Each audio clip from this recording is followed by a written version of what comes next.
Hello, good morning everybody. My name is Rajkumar. आज हम लोग चैप्टर 1 क्लास 12 का आज हम लोग बायोलॉजी शुरू कर रहे हैं। जो बायोलॉजी जो है BIOLOGY बायोलॉजी क्लास 12 का चैप्टर 1 शुरू कर रहे हैं।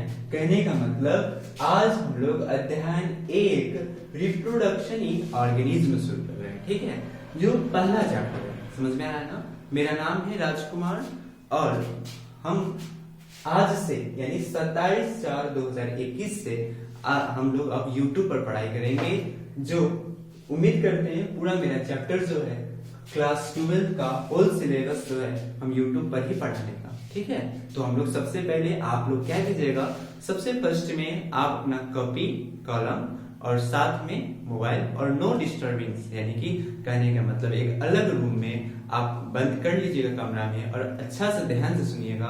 तो उम्मीद करते हैं आपको समझ में आ जाएगा। तो अगल बगल जो डिस्टर्बेंस चीजें हैं उसको आप क्या कीजिएगा, हटा दीजिएगा। ठीक है, तो सबसे पहले हम लोग चैप्टर 1 रिप्रोडक्शन इन ऑर्गेनिज्म पढ़ेंगे। ठीक है, तो अब देखिए लॉकडाउन हो गया तो हम लोग का पढ़ाई अब सही से नहीं हो पा रहा है। कहने का मतलब बिहार बोर्ड देखते हैं उतना सिस्टम से चलता नहीं है, लेकिन हमें तो पढ़ना है क्योंकि हम लोग के साथ मजबूरी है। नहीं तो अगर आप चाहते हैं इसी तरह पढ़ाई करने का तो मेरा चैनल का नाम है बायोलॉजिकल भूत। तो हम लोग उस चैनल में जाएंगे और सब्सक्राइब करेंगे और बेल आइकन को प्रेस करेंगे और हम लोग अच्छा से पढ़ेंगे। ठीक है, चलिए। अब बच्चे से क्वेश्चन ये पूछता है कि सर आप इंग्लिश मीडियम पढ़ाइएगा कि हिंदी मीडियम। तो हम सोचे क्या है कि हिंदी और इंग्लिश दोनों एक साथ लेके चलेंगे तो ज्यादा बेटर होगा। तो हम ज्यादा कोशिश करेंगे इंग्लिश मीडियम और हिंदी मीडियम दोनों को एक साथ लेके चलेंगे, ताकि कुछ बच्चे इंग्लिश मीडियम से भी होते हैं और कुछ हिंदी मीडियम से भी होते हैं। तो जो इंग्लिश लिखेंगे तो इससे आप जानते हैं बायोलॉजी ज्यादा वो जो वर्ड है तो हम लोग को ज्यादा यानी कि इंग्लिश मीडियम में ज्यादा सुटेबल रहता है। हिंदी में बहुत ऐसा प्रॉब्लम्स आप देखते हैं, ग्रीक वर्ड ज्यादा आता है तो ज्यादा दिक्कत होता है। चलिए बिना देरी किए शुरू करते हैं। तो आइए ये चैप्टर शुरू करने से पहले एक बाबा का दर्शन करेंगे। ठीक है, बाबा मतलब समझते हैं ना, एक साइंटिस्ट। उस साइंटिस्ट का नाम हम बाबा बोलते हैं शायद। तो आप लोग नहीं बोलिएगा, खाली मेरे लिए छोड़ दीजिएगा कि हम बाबा बोलेंगे। तो बाबा का चेहरा बना देते हैं तो शायद समझ में आने में ज्यादा बेटर रहेगा। ठीक है ना, ये बाबा है। क्या है? बाबा। अब बाबा तो आप लोग समझते हैं। चलिए, ये मेरा मान लीजिए बाबा है। इन बाबा का नाम है पंचानन महेश्वरी। क्या है? पंचानन महेश्वरी। सर जी क्या कहना चाह रहे हैं, हम नहीं समझ रहे हैं, आप बताना क्या चाह रहे हैं। हम ये बताना चाह रहे हैं ये चैप्टर शुरू करने से पहले इनका चलन स्पर्श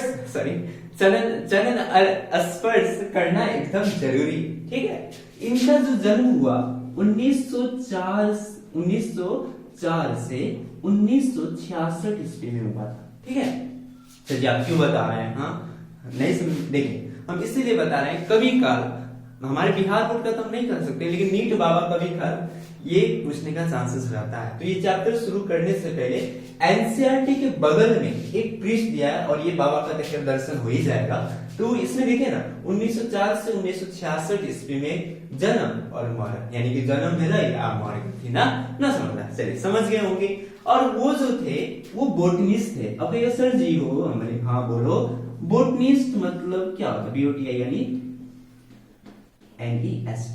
अब बोटनिस्ट मतलब क्या होता है, कोई जानते हैं? तो हम लोग पढ़े हैं जब 11th में थे तो हमारे टीचर ने ये बोले हैं कि बायोलॉजी जो होता है ना इसको 2 पार्ट में डिवाइड किया गया है। ऐसे तो बहुत पार्ट में है, लेकिन केवल अभी समझेंगे बायोलॉजी को 2 पार्ट में डिवाइड। एक जूलॉजी होता है और एक क्या होता है, बोटनिस्ट होता है। ठीक है, अब जूलॉजी तो आप लोग समझते हैं वनस्पति वैज्ञानिक, सॉरी जंतु विज्ञान, वेरी सॉरी है जंतु विज्ञान, और इसका मतलब होता है वनस्पति विज्ञान। तो एक बार क्वेश्चन पूछ सकता है आपसे, जो पंचानन महेश्वरी ये क्या थे, जूलॉजिस्ट थे कि बोटनिस्ट थे? तो आप कहिएगा वो थे वनस्पति। ठीक है, वैज्ञानिक है ना। इनका जन्म 1904 से 1966 ईस्वी में हुआ था। बस अब आपसे ये भी पूछ सकता है वो कहाँ के रहने वाले। ठीक है, कहाँ के रहने वाले कोई बता सकते हैं? चलो हम बता देते हैं, आप लोग को पता नहीं है तो वो जयपुर के अब कहिए सर जयपुर नाम सुना लग रहा है, इसका मतलब शायद अपना इंडिया के ही वो रहने वाले थे। नहीं, उनका जन्म लिख देते हैं BIRTS, बर्थ जो हुआ जयपुर के राजस्थान में, किसमें, राजस्थान में हुआ था।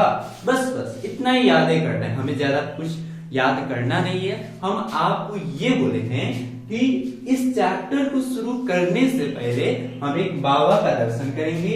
ये बाबा का नाम क्या है, पंचानन महेश्वरी। क्या है, पंचानन महेश्वरी। और उनका जन्म 1904 से 1966 ईस्वी तक हुआ। कोई डाउट नहीं है? चलिए, यानी कि वो बोटनिस्ट थे, यानी वनस्पति वैज्ञानिक थे, ठीक है। और वो उनका जन्म जो हुआ जयपुर राजस्थान में हुआ था। अब ऐसे रामायण की तरह लिखे ना, तो आप लोग ऐसे 12th के स्टूडेंट हैं तो आप लोग जानते हैं कि ये सब रामायण की तरह लिखना कोई जरूरी नहीं है। ऐसे समझ में आ रहा है कि उनका जन्म यहाँ हुआ था, आप लिख सकते हैं 1904, ताकि कोई डाउट में ना हो। अपना लैंग्वेज से भी आप लोग लिख सकते हैं, ठीक है। चलिए, अब हम लोग इस चैप्टर को एक समराइज करेंगे। समरी मतलब समझते हैं ना, जैसे कोई चीज का प्लानिंग होता है, नहीं, जैसे हम इस चैप्टर को समरी करते हैं कि सर ये चैप्टर में हमें पढ़ना क्या क्या है, ठीक है। तो हम इसको पहले मिटा देते हैं, उसको मिटा के उसके बाद हम आपको इसको सर ले लीजिए, ठीक है। चलिए, ले लिया, हम मिटा देते हैं। चलिए, अब हम लोग पढ़ेंगे ये कि ये चैप्टर में हमें क्या क्या समझाना चाहता है। चलिए, बिना देरी किए शुरू करते हैं। REPRODUCTION, reproduction in ORGANIS। इसको हम लोग 3 पार्ट में डिवाइड किए हमने किया, यानी कि चैप्टर को शॉर्ट फॉर्म में करने के लिए, ठीक है। तो पहले हम लोग पढ़ेंगे लाइफ स्पैन के बारे में, SPAN। अब कहिएगा सर जी क्या होता है।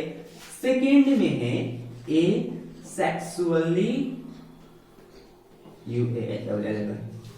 Sexually reproduction, REPRODUCTION। और थर्ड में है सेक्सुअली, क्या है, REPRODUCTION, ठीक है। बस इतना ही हम लोग को पढ़ना है। ये चैप्टर क्या होगा, खत्म हो जाएगा, नहीं। चलिए, अब हम लोग पढ़ेंगे सर जी लाइफ स्पैन मतलब क्या होता है। तो आप पहला पृष्ठ में देखिएगा, तो इसका मीनिंग होता है जीवन अवधि। अब सर जीवन अवधि कुछ याद आ रहा है मेरे को। जीवन अवधि मतलब क्या होता है आपको हम बता रहे हैं, ठीक है। अब एसेक्सुअल को क्या कहते हैं, अलैंगिक कहते हैं, अलैंगिक जनन। क्या कहते हैं, अलैंगिक जनन। और इसको क्या कहेंगे, लैंगिक जनन, ठीक बा। समझ में आ रहा बटे ना, उम्मीद करते हैं समझ में आ ही रहा होगा, ठीक है। इसको क्या कहते हैं, अलैंगिक जनन, इसको कहते हैं लैंगिक जनन, और इसमें जीवन अवधि। कोई डाउट नहीं ना है। चलिए, अब हम क्या कर रहे हैं, लाइफ स्पैन के बारे में हम आपको समझा रहे हैं। क्या कर रहे हैं, इसके बारे में पहले अध्ययन करेंगे, उसके बाद इसको खत्म। चलिए शुरू करते हैं। ओह सॉरी, लिख लिए होंगे, स्क्रीनशॉट ले लीजिएगा, ठीक है। चलिए मिटकलाते हैं। और सब कहिए, लॉकडाउन हम लोग का कैसे बीत रहा है। हाँ, मेरे यहाँ तो लॉकडाउन खूब अच्छा से बीत रहा है, खूब मस्ती से सोते हैं, और आप लोग को खूब मस्ती से पढ़ाने का कोशिश करेंगे। तो आप लोग एक छोटा सा नोट्स लीजिए और मस्ती से बैठ के पढ़िए। और राजकुमार मेरा नाम है, तो राजकुमार बाबा का नोट्स लीजिए। और मतलब क्या, चलिए शुरू करते हैं। LIFE, लाइफ स्पैन, यानी कि जीवन अवधि, ठीक। हाँ सर जी ठीक, बड़ा बोलते हैं आप, लेकिन कुछ भी करिए, माथा उसे समय से चाट दिए। हाँ वो ये बात है, कोई बात नहीं। लाइफ स्पेन यानी जीवन अवधि। अब देखिए ना, इसको हम ऐसे डिफाइन कर सकते हैं, जैसे कि आप जानते हैं इस पृथ्वी में है ना, हर एनिमल का कुछ एक जीवन अवधि होता है। जैसे एक छोटा सा किसका नाम ले, एक कुत्ता का नाम लेते हैं, ठीक है। वो 10 से 13 साल तक ही जीता है। अब ऐसे जीना अल्लाह नहीं कर रहा है, कहीं हम देखते हैं कहीं 20-20 वर्ष भी जी जाता है। अब एक हम लोग की बात करते हैं, हम लोग लगभग कितना साल तक जीते हैं सर जी। पहले के समय में तो हम लोग जो है 150 वर्ष 100 वर्ष तक हम लोग जीवित रहते थे, लेकिन इधर आके देख रहे हैं 90 साल 95 साल, धीरे धीरे घटता ही जा रहा है। तो एक एवरेज हिसाब से सर जी हम लोग एक मान लेते हैं 60 वर्ष तक, उसके केसेस में आदमी वृद्धा हो जाता है, फिर हमें क्या मिलता है, वृद्धा पेंशन मिलता है, पता है कि नहीं। इसी तरह इस लाइफ स्पैन को 3 पार्ट में डिवाइड किया गया, ठीक है। कितना कितना पार्ट में, 3 पार्ट में। चलिए पहले इसका डेफिनेशन लिखाते ना, ज्यादा बेहतर रहता। ओहो मेरे तो जगह नहीं है, कोई बात नहीं, इसको क्या करेंगे, यहाँ पर हम लिखेंगे, चलो मिटा देते हैं, कितना कंजूसी करते हैं सर। हाँ देखो, इसको तारा बनाएंगे, ये लिखेंगे जन्म से जो मरण श्री कृष्ण भगवान करते थे, क्या करते थे, जो इस धरती में आया है उसको मरना भी है और जन्म भी लेना है। ओहो, इसका मतलब ये है कि जन्म से मरण की अवधि को क्या कहते हैं, जीवन अवधि कहते हैं। क्या कहते हैं, जीवन अवधि। यानी कि आप कह सकते हैं birth distance and death is called जीवन अवधि। जीवन अवधि का डेफिनेशन क्या होगा, यानी कि हमारा एक जो प्राकृतिक मृत्यु होता है ना, उसकी अवधि को क्या कहते हैं, जीवन अवधि कहते हैं, ठीक है। अब एक चीज और, जैसे कि हम जैसे चैप्टर को खत्म करने से पहले जो आपका लेक्चर जो खत्म हो जाएगा उसको आप घर में सेल्फ स्टडी कीजिएगा एनसीईआरटी बुक से, ठीक है। हम जितना भी जो टर्म पढ़ाने वाले हैं वो सब क्या है, एनसीईआरटी बायोलॉजी से आप लोग पढ़ेंगे, ठीक है। अब आइए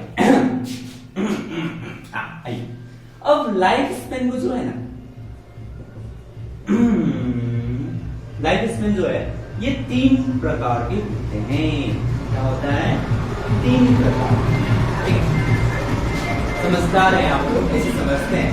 लाइफ स्पेन को 3 पार्ट में डिवाइड किया गया है। पहला क्या है sir, average life span, AVERAGE, average life span, ठीक है। दूसरा होता है मिनिमम, MINIMUM, मिनिमम, LIFESPAN, और एक होता है मैक्सिमम होता है, ठीक है। मैक्सिमम मतलब समझते हैं ना, क्या होता है बोलिए तो, हाँ, नहीं जानते, आप लोग जान भी नहीं करते हैं। ओहो, लग रहा है कि नीचे से भाग रहा है, कोई बात नहीं, लाइफ स्पेन में, ठीक है। सर जी ये सब हम समझते हैं, आप काहे ऐसा बोलते हैं। देखिए ना, एवरेज लाइफ स्पेन मतलब क्या होता है, बोलिए बोलिए बोलिए, मतलब औसत जीवन अवधि। यानी कि हम इस चैप्टर में केवल औसत के बारे में एक एवरेज निकाला जाता है कि एक मच्छर कितना साल जिएगा, तितली कितना दिन जिएगा, है ना, एक एवरेज के रूप में लिया गया है, वो एवरेज लाइफ स्पेन हो गया, ठीक है। और मिनिमम मतलब जैसे कि मान लो राम बाबू, हम अपना नाम लेंगे, राम बाबू जी मान लीजिए 10 साल जीने वाला है, ऐसा है, ठीक है, लेकिन मर गए इधरे 5 साल में मर गए, तो ये क्या होगा, उनका मरण था 10 वर्ष का, लेकिन मर गए इधरे, तो क्या हो गया, मिनिमम लाइफ स्पेन हो गया, ठीक है। डाउट नहीं है, यहाँ तक क्लियर हो गया होगा। और मैक्सिमम लाइफ स्पेन मतलब होता है, जैसे राजकुमार सर जी 60 वर्ष जीने वाले हैं, तो हो सकता है सर जी 120 साल जी गए, ठीक है। ऐसा नहीं कीजिए, मतलब हम लजा जाते हैं। कहने का मतलब मैक्सिमम मतलब क्या होता है, अपना लाइफ स्पेन से कट अप कर जाना, ठीक है, उसे हम क्या कहते हैं, मैक्सिमम लाइफ स्पेन कहते हैं। कोई डाउट नहीं है, यहां तक क्लियर हो गया होगा। सर जी एक बार समरी कर दीजिए, ठीक रहेगा। देखिए ना, हम क्या पढ़ा है, सबसे पहले बायोलॉजी में ऐसे एक बाबा आए थे, वो बाबा का नाम क्या था, पंचनाम महेश्वरी, ठीक है। उनका जन्म 1904 से 1966 ईस्वी में जयपुर के राजस्थान में हुआ था, ठीक है। और वो क्या थे, बोटनियस थे, यानी वनस्पति वैज्ञानिक। क्लियर हो गया ना। अब हमने आपको ये बताया रिप्रोडक्शन ऑर्गेनिज्म को 3 पार्ट में डिवाइड किया गया है। आप जानते हैं क्या होता है, फर्स्ट में हम लोग लाइफ स्पेन, सेकेंड में क्या था, एसेक्सुअल रिप्रोडक्शन था, और